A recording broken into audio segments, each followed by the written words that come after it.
और बाबा साहब ने अपने मरण उपरांत एक पुस्तक लिखी थी जिसका नाम था बुद्धा इज धम्मा। लेकिन आज तक समाज में उसका ना तो प्रचार प्रसार है, ना ही उस पर काम किया जाता।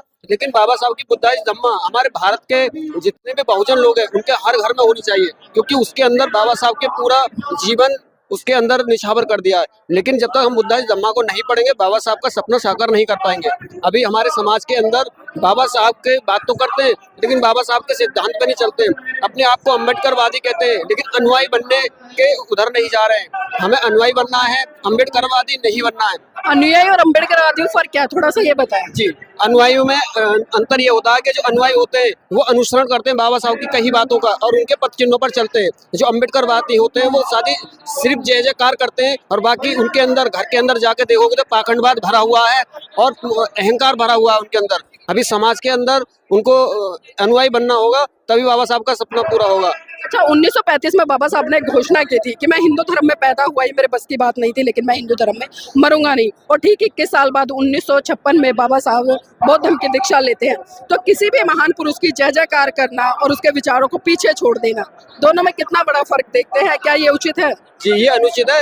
ये जय जयकार करना जो होता है ये एक श्रद्धा में आ जाता है। और जो अनुसरण करते हैं, जो बाबा साहब के जो सच्चे बच्चे, तो बाबा साहब का अगर विजन है बुद्धा को धम्म तक घर तक बुद्ध धम्म को घर घर तक पहुंचाना, तो तभी हो पाएगा जब हम धम्म की दीक्षा के साथ साथ हम अपने बच्चों से लेकर बड़ों तक धम्म की जो शिक्षाएं जब तक बच्चों में नहीं पहुंचाएंगे, तब तक हम बाबा साहब का मिशन पूरा नहीं कर पाएंगे। अच्छा, धर्म की शिक्षाएं कैसे फैलाओगे? हम देख रहे हैं भारत देश में बहुत सारे ऐसे संगठन हैं जो आज बुद्धिज्म को लेकर प्रचार प्रसार कर रहे हैं। तो क्या लगता है, इतने समय लंबा बीत गया बाबा साहब के जाने के बाद में, वो लोग प्रचार प्रसार भी कर रहे हैं, लेकिन जो भारत बौद्ध में होना चाहिए था, ये हम राजनीतिक तौर पर भी बात करें, राजनीतिक तौर पर जो बहुजनों के हाथ में सत्ता होनी चाहिए थी, ना तो सत्ता की तरफ उस तरह से बढ़ पाए और ना ही बुद्धिज्म की तरफ इस तरह से बढ़ पाए। तो क्या लगता है, कैसे भारत बौद्ध में होगा, या फिर जो सत्ता है वो कैसे आएगी? जी, बहुत महत्वपूर्ण सवाल आपने करा है, क्योंकि एक्चुअली हो क्या रहा है समाज में आज जितनी भी पार्टियां हैं या जितने भी संगठन है वो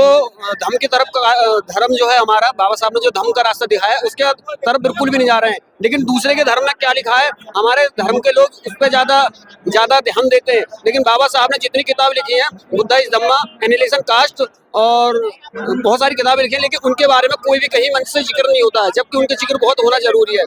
एक्चुअली हो क्या रहा है, बुद्धिज्म को फैलाने के लिए जिन धर्मगुरुओं को दिया गया है, लेकिन वो धर्मगुरु अगर भारत के घर घर गांव-गांव जाएंगे और कम से कम 7 दिन का 8 दिन का किसी भी गांव में अगर बैठ जाएंगे तो अवश्य भारत बुद्ध में होगा। और इसके लिए एक संस्था है जो जिसका संस्था का नाम है धम्मपद संघ। धम्मपद संघ का उद्देश्य है भारत को बौद्ध में करना। वो बच्चों को ऑनलाइन शिक्षा दे रहा है, घर बैठे हम बच्चों को धर्म का अनुसरण करा रहे हैं, कैसे व्यवहार करना है, किस तरीके से अपने बच्चों को धर्म के अनुसार चलाना है। तो ये धम्मपद संघ का उद्देश्य है। और धम्मपद संघ साथ में ही उसके एक स्कूल भी खोला है और स्कूल का नाम है विश्व अशांति निवारण। इसका नाम में बहुत कुछ छुपा हुआ है। विश्व में आजकल देख रहे हैं भारत के अंदर, पूरी दुनिया में देखें तो अशांति ही अशांति है, लेकिन बुद्ध ने शांति का रास्ता दिया है हमें, और शांति के मार्ग पे चल के ही हम दूसरों के मानव का जो धर्म है वो शांति का ही धर्म है। अभी दूसरे धर्मों को देखते हैं तो हिंसा की बात कर देते हैं, जरा सी कोई बात हो जाए डिबेट करते हैं तो मारने के लिए दौड़ते हैं। लेकिन बुद्ध का जो धर्म है वो हमें अहिंसा की तरफ लेके जाता है। हिंसा हमारे लिए बिल्कुल भी विचित है। तो धम्म हमें यही सिखाता है। भगवान बुद्ध का एक कहते हैं भगवान बुद्ध सब पापस अकरणं कुशलस्य उपसंपदा सचित परियोतपनं एतं बुद्धानुशासनं। सभी पाप कर्मों का ना करना, सभी पुण्य कर्मों का संचय करना, अपने चित्त को परिशुद्ध करना, यही बुद्धों की शिक्षा है। तो भगवान बुद्ध ने इतना इम्पोर्टेंट हमारे लिए शब्द में पूरी बातें रख दी हैं। तो हमें बुद्ध धम्म सबसे श्रेष्ठ इसलिए लगा, और उसको और बच्चों में हम ये पहुंचा भी रहे हैं कि हमारे तो ये बात तो अन्य धर्म के जो ईश्वर गए भगवान की संगत, वो लोग भी बोलते हैं कि भाई गलत काम नहीं करना चाहिए, पाप नहीं करना चाहिए। तो बुद्धिज्म में और उनमें फर्क क्या है? ऐसा जी, दोनों में अंतर है। देखते हैं हम जिस तरीके पाप अभी देख रहे हैं दूसरे धर्मों के अंदर पाप हो रहा है। एक तरफ जब धर्मगुरु होते हैं उनकी भाषा शैली देखिए, और बुद्धिज्म के जो धर्मगुरु हैं उनकी भाषा शैली देखिए, जमीन आसमान का अंतर है। वो मानवता, दया, मैत्री, करुणा की बात करते हैं, और दूसरे वाले लोग दूसरे की जो आज भी देखते हैं हम बुद्धिज्म की जितनी भी आज स्ट्रक्चर खड़ा हुआ है उस पर कब्जा करे हुए हैं। लेकिन बुद्धिज्म के जितने भी धर्मगुरु हैं कभी भी हिंसा की बात नहीं करते कि हमें ये छीननी है। लेकिन अभी भी देखते हैं दूसरे धर्म के लोगों में अगर कोई चीज पाई जाती है तो वो हिंसा की तरफ जाते हैं, और ऐसा हमने देखा भी है भारत के अंदर। तो दोनों में बहुत अंतर है। अच्छा, बाबा साहब के परिनिर्वाण दिवस पर और क्या कहना चाहेंगे लोगों को, ताकि उनके विचार, उनकी क्रांति लोगों में ज्यादा से ज्यादा फैले और लोग उस दिशा की तरफ बढ़े जिसके लिए बाबा साहब ने बात की। बहुत महत्वपूर्ण सवाल करा आपने आदरणीय जी। 6 दिसंबर का जो बाबा साहब का परिनिर्वाण दिवस है, अगर बाबा साहब के सच्चे अनुयायी हो आप, तो बाबा साहब की कही बातों पर चलना होगा आपको। मूर्ति में बाबा साहब नहीं है, बाबा साहब है किताबों के अंदर।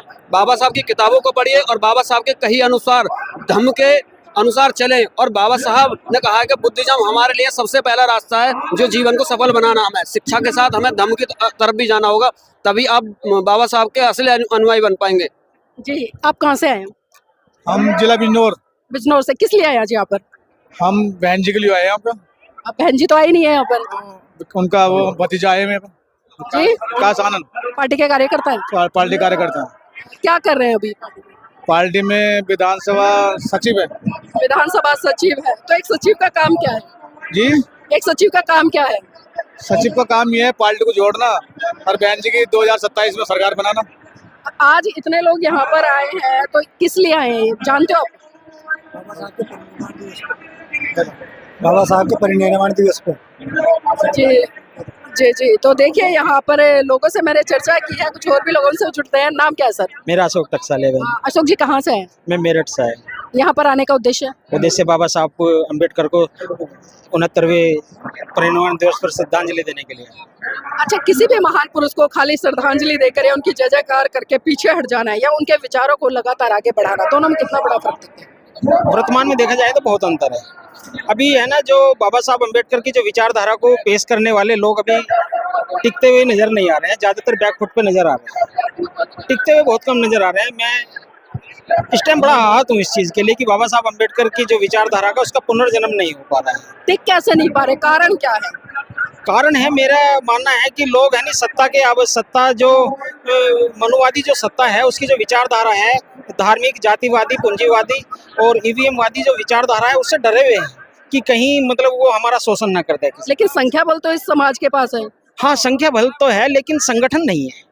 अगर वो संगठन, अगर लोकतंत्र में संगठन हो तो मैं मान रहा हूँ कि ये सब चीजें धराशायी हो जाएंगी जो मनुवादी ताकत है। नहीं, आपने संगठन की बात करी, अगर राष्ट्रीय लेवल पर देखें तो हम बीएसपी पार्टी है, और धार्मिक संगठन पर देखें तो धार्मिक संगठन तमाम छोटे मोटे बड़े बड़े संगठन बने हुए हैं, वो भी काम कर रहे हैं। लेकिन वहीं हम दूसरी तरफ अगर आरएसएस को देखें, आरएसएस के भी हजारों लाखों संगठन बने हुए हैं, लेकिन उनकी विचारधारा एक है, वो अपनी संस्कृति पे काम करता है, वो हिंदुत्व पे काम करता है। और उसी का कारण है कि 2014 से लेकर आज तक वो पूर्ण बहुमत से केंद्र की सत्ता पर काबिज। तो बहुजन समाज के लोगों में कहाँ कमियां रहती हैं कि वो अपनी संस्कृति की तरफ नहीं बढ़ पाते या अपनी जो विचारधारा वाली पार्टी है उसकी तरफ नहीं बढ़ पाते? नहीं, बाबा साहब अम्बेडकर के जो मानने वाले जो लोग हैं और बहुजन समाज पार्टी के मानने वाले जो लोग हैं, दोनों बटे हुए लोग हैं। एक सामाजिक परिवर्तन चाहते हैं, एक राजनीतिक परिवर्तन चाहते हैं। जो राजनीतिक परिवर्तन चाहते हैं वो निज हित की राजनीति परिवर्तन चाहते हैं। लेकिन लगता नहीं आपको अगर सामाजिक परिवर्तन होगा तो राजनीतिक परिवर्तन अपने आप हो जाएगा? बेशक बाबा साहब अम्बेडकर जिनकी हम आज श्रद्धांजलि दे रहे हैं, बाबा साहब अम्बेडकर की, उनका कहना ही है कि सामाजिक परिवर्तन से राजनीतिक परिवर्तन आता है। लेकिन आज की जो व्यवस्थाएं हैं, आज के जो प्रतिनिधि करता है, चाहे वो सामाजिक प्रतिनिधि हो चाहे वो राजनीतिक प्रतिनिधि हो, वो सामाजिक परिवर्तन नहीं करना चाह रहे हैं। अगर सामाजिक परिवर्तन करना चाहे, आज हमारी राष्ट्र पार्टी है और राष्ट्र पार्टी अगर ये चाहे तो जिस प्रकार से जितना वोट बैंक अगर पूरे भारत में किसी पार्टी के पास वोट है तो वो बहुजन समाज पार्टी के पास वोट है। अगर ये चाहे एकदम लामबंद हो गए तो ईवीएम बंद हो सकती है। ये वोट नहीं है सर, संख्या ज्यादा है, लेकिन वोट कहाँ है? वोट हो तो सरकार में ना जाए। देखिए, वोट है बहन जी, बस मेरा जो दिशा है वो यहीं पे है। हमारी बहुजन समाज पार्टी की वोट इधर से उधर, देखिए 1-2% इधर से उधर हो जाती है, कोई बात नहीं, लेकिन ईवीएम ने, इस ईवीएम ने सबको एक आघात कर रखा है। मतलब लगता नहीं आपको कि सत्ता की मांग तो उठ रही है, लेकिन जो सामाजिक क्रांति या धार्मिक क्रांति होनी चाहिए उसकी मांग नहीं उठ रही है? हाँ, उसमें लोग हैं नहीं, क्योंकि लोग निज स्वार्थ की तरफ जा रहे हैं। जो निज स्वार्थ की तरफ जाते हैं वो सामाजिक परिवर्तन की जो विचारधारा है उसके साथ कम जुड़ पाते हैं। क्यों? ये जो सामाजिक परिवर्तन की जो विचारधारा है वो खुद को जलाकर आगे बढ़ाने की रोशनी पैदा करती है और राजनीतिक विचारधारा स्वार्थ के बल पे आगे बढ़ाती है। आजकल जो है ना, जो सामाजिक विचारधारा है, बाबा साहब अम्बेडकर की जो विचारधारा का पुनर्जन्म नहीं हो पा रहा है। अच्छा, एक अकेले बाबा साहब थे, उन्होंने इस देश के लोगों को संविधान दे दिया, आरक्षण दे दिया, तमाम सुख सुविधाएं दे दी। उसके बाद में अकेले साहब मान्यवर काशीराम जी है, उन्होंने इस बहुजन समाज के लोगों को सत्ता के गलियारों तक पहुंचा दे। एक चपरासी सब्जी बेचने वाला, नाली साफ करने वाले तक को मुख्यमंत्री, प्रधान, वो क्या नाम है, विधायक, एमएलसी, सब कुछ बना दिया। लेकिन आज इतने पढ़े लिखे लोग हैं, इतने जागरूक लोग हैं, उसके बावजूद भी क्या है कि चारों तरफ आवाज उठ रही है कि संविधान खतरे में है या बहुजन खतरे में है या बहन बेटियां खतरे में। देखिए, ये जो आवाज उठ रही है, संविधान खतरे में है, बहन बेटी खतरे में है, इसकी और इसकी निष्कर्षता और इसकी नाकामी केवल सत्ता की है।